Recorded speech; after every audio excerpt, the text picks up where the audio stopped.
hall, anticipation hung thick in the air as a calm but determined voice broke the silence. "Good evening, everyone," it began, resonating like a heartbeat, echoing the hopes of many. "I want you to imagine something with me. Imagine standing on a hill at sunrise, overlooking your country. You see cities waking up, cars humming, children walking to school, farmers heading to fields, engineers heading to offices. The sun touches every roof, rich or poor, urban or rural." As the words flowed, a vivid picture painted itself in the minds of the listeners, a tapestry of life unfolding beneath the golden skies. Now, imagine this. Every child has a chance to learn. Every worker earns with dignity, every voice matters, and every dream seems reachable. That is what we call a developed nation. It was a promise of possibility, yet a haunting question lingered in the air. How does a country actually become developed? The speaker took a deep breath, ready to weave a story, not just of one nation, but of the essence of progress itself. Let me begin with a little boy. When I was 12, I met a boy in a small village, vibrant with the sound of laughter and the scent of wildflowers. He lived in a house made of mud and dreams. Every night, when the stars sprinkled the sky like diamonds, he would sit outside and count them, his eyes sparkling with wonder. "Why do you do that?" I asked him once, entranced by his simple ritual. He smiled, revealing a world of curiosity within him. "Because I want to learn how far light can travel." In that moment, I understood that despite lacking electricity, books, or even a proper school, he possessed the most crucial ingredient for development: curiosity. That boy grew up to become a science teacher. His journey seemed small in the world's eyes, but it revealed the first step in building a developed country, nurturing human potential. Look at any developed nation: Japan, Germany, South Korea, Finland. They share a common thread. They chose education as their infrastructure. Think of education as a bridge. It connects what a child is today with what they could be tomorrow. Without that bridge, you can't cross to the future. The speaker's voice rose with conviction, igniting a fire within the audience.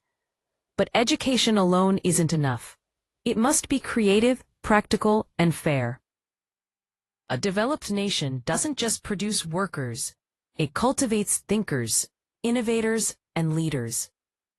I recall the visit to a school in a poor community where students built small robots out of scrap material.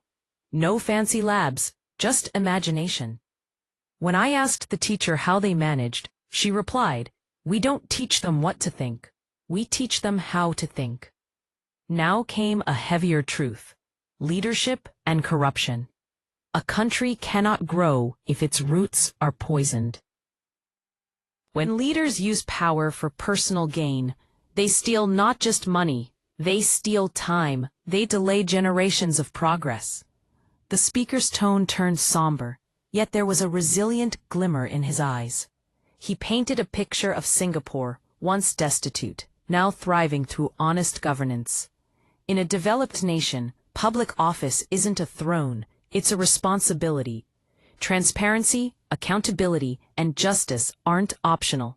They're the oxygen of progress. A next pillar emerged: economic freedom and innovation.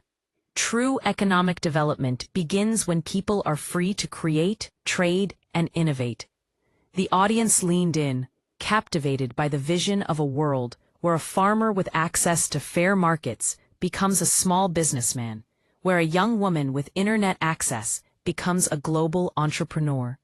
The speaker's narrative shifted to South Korea's transformation, once poorer than many nations, but now a technology powerhouse.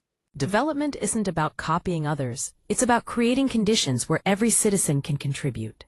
As the story unfolded, he spoke of justice and equality, emphasizing that a nation cannot rise when half its people are left behind. A developed country is one where every person feels that they belong, that their voice counts, their safety matters, and their work is valued. He then toned to infrastructure and technology, highlighting how dreams remain trapped without power and connection. The 21st century's infrastructure isn't just physical, it's digital. The nations that invest in technology will leapfrog over decades of struggle. Estonia's digital renaissance became a beacon of hope amidst the clouds of doubt. Yet it was not just policy or infrastructure that mattered. It was the national mindset. Development begins in the mirror. It starts when citizens stop saying, the government should do this, and start saying, we should do this. The spirit of collective responsibility ignited in the room, a shared commitment to action. And finally, the essence of sustainability echoed through the hall. True progress means creating without destroying. Imagine if every policy asked, will this make life better for my grandchildren? That's how you balance growth with grace. The call for responsibility rang clear, urging each listener to reflect on their role in the tapestry of life. In weaving these ideas, the speaker conjured the tale of Phoenixland, a nation blessed with beauty yet cursed by poverty. Politicians had come and gone, offering empty promises. But then, a group of ordinary heroes, teachers, farmers, entrepreneurs, began small revolutions, igniting change from within. They reformed classrooms, formed cooperatives, and planted trees. Within a decade, hope returned, and Phoenixland began to rise, not because of miracles, but because its people rediscovered their power. So, what truly makes a nation developed? The speaker's voice softened, and the hall listened intently. It's when no child goes to bed hungry, when no woman fears to walk home at night, when talent decides success, not privilege, when dissent is welcomed, and the future feels like a promise. As he concluded, he reminded the audience that every great nation began as a small group of people who refused to give up. You can teach a child, you can vote with integrity, you can plant a tree. Each small act became a brick in the foundation of progress, a collective effort to build a better future. Finally, he returned to the boy who counted stars. Years later, under the glow of city lights, he looked up at the sky once more. This time, he whispered, now, we can count dreams instead of stars. That's what a developed country looks like. Not perfect, not finished, but full of light, everywhere, for everyone.